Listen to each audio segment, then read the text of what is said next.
আজ গোটা পৃথিবীতে সংখ্যায় আমরা মুসলমানরা যত বেশি, কোয়ালিটিতে আমরা ততটাই পিছিয়ে। অথচ মুসলিমরা তো একটা সময় গোটা পৃথিবীতে জ্ঞানে বিজ্ঞানে পৃথিবীর উন্নতিতে অগ্রগতিতে মানবতার মুক্তির পথে মুসলমানদের অবদান সবচাইতে বেশি।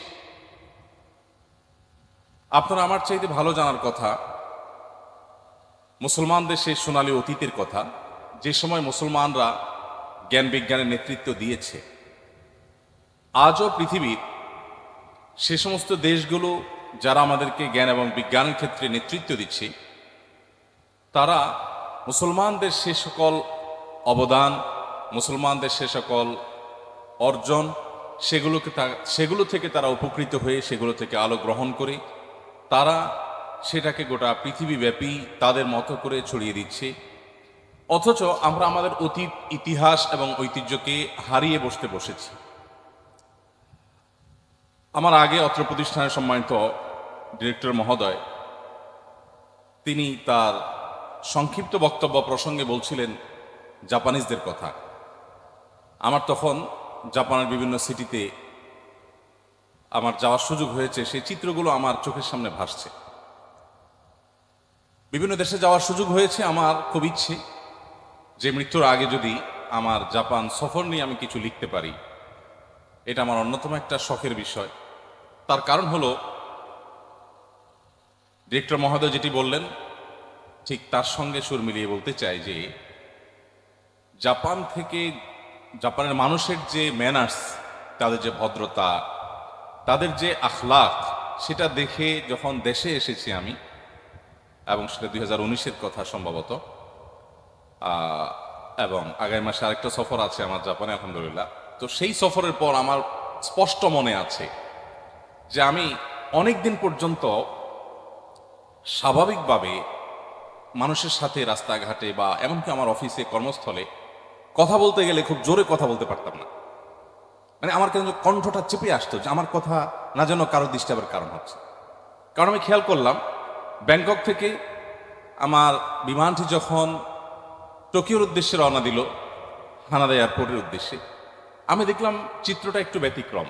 কারণ সেখানে যথেষ্ট পরিমাণে জাপানিজরা, তারা যাত্রী, সহযাত্রীদের মধ্যে খেয়াল করলাম যে তারা কোনো কথা বলতে হলে খুবই আস্তে আস্তে বলছে, কোনো কিছু শুনতে হলে হেডফোন দিয়ে শুনছে, এবং একে অন্যের বিষয়গুলোকে খুব যত্ন সহকারে দেখছে যে কারোর ক্ষতি যেন না হয়।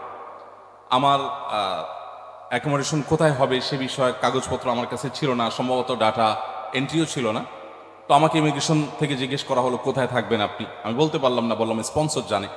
তো আমাকে অফিসে ডেকে নেওয়া হলো, ডেকে নিয়ে বসানো হলো, সবাইকে ছেড়ে দেওয়া হলো, আমাকে আটকে দেওয়া হলো। সেখানে বসার পর তিনি আমার স্পন্সরকে ফোন করলেন এবং আমার অ্যাকোমোডেশনের বিষয়ে নিশ্চিত হলেন। নিশ্চিত হওয়ার পর ইমিগ্রেশন অফিসার বের হয়ে আমাকে বললে, চলুন আপনাকে এগিয়ে দিয়ে আসি। আমি বাইরে বেরিয়ে দেখি যে আমার যে লাগেজ, সে লাগেজ আরেক অফিসার, আরেক ভদ্রলোক তিনি নিয়ে দাঁড়িয়ে আছেন, এবং আমাকে এই ভদ্রলোক কথাবার্তা শেষে আমার লাগেজ ধরিয়ে দিয়ে অত্যন্ত সম্মানের সাথে আমাকে বিনয়ের সাথে তিনি পেশ করলেন যে আপনি এখন আসতে পারেন। আমি চিন্তা করলাম, কত দেশই তো ঘুরলাম, ইমিগ্রেশন অফিসার কথা বলবে কাঠখোট্টার মতো। সে কথা বলবে আমি বাংলাদেশের পাসপোর্টধারী একজন মানুষ, আমাকে তো সে রেসপেক্ট করার কোনো প্রয়োজন নেই। আবার আমার লেবাসে পোশাকে আমি একজন মুসলমান, সেই আভা আমি বহন করছি। আমি সেদিন অবাক হয়ে গেছি যে একজন ইমিগ্রেশন অফিসার তিনি তার চেয়ার থেকে উঠে এসে বাইরে বের হয়ে আমাকে আগায় দেওয়ার, এটা তো কোনো প্রয়োজন ছিল না, এটা তার ডিউটির মধ্যে পড়ে না। তিনি তার কাজ সেরেছেন, আমাকে বলতে পারতেন আপনি যান। কিন্তু এই যে ম্যানার্স, এই যে একজনকে আগায় দেওয়া, এ তো আমার নবী সাল্লাল্লাহু আলাইহি সাল্লামের সুন্নাহ। আমার প্রিয় নবী সাল্লাল্লাহু আলাইহি সাল্লাম কাউকে আগায় দিতেন, এবং আগায় দেওয়ার সময় শুধু এই জাপানি ভদ্রলোক হয়তো আগায় দিলেন, আমার নবী সাল্লাল্লাহু আলাইহি সাল্লাম তার জন্য দোয়াও করতেন, আস্তাউদিউল্লাহ দীনাক ওয়া আমানাতাক ওয়া খাওয়াতিমা আমালিক। আপনাকে আমি বিদায় দিচ্ছি, আপনি নিরাপদে সফর করুন, আল্লাহর কাছে আপনাকে আমি আমানত রাখছি। কত চমৎকার মঙ্গল কামনা মানুষের। দেখুন, আমাদের প্রিয় নবী সাল্লাল্লাহু আলাইহি সাল্লাম বলেছেন, আদ-দীনু আন-নাসিহা।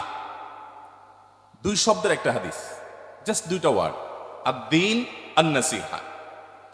এই একটি হাদিস যদি আমরা আজ নিজের ভেতরে গেঁথে ফেলতে পারি, আমার মনে হয় আমরা আমাদের সেই সোনালী অতীত আবার ফিরে পাব, যখন পৃথিবীকে আমরা নেতৃত্ব দিব, যখন মুসলমানরা পৃথিবীকে তাদের জ্ঞান বিজ্ঞান দ্বারা আলোকিত করবে, তাদের আদর্শ চিন্তা দ্বারা পৃথিবীবাসীকে উপকৃত করবে।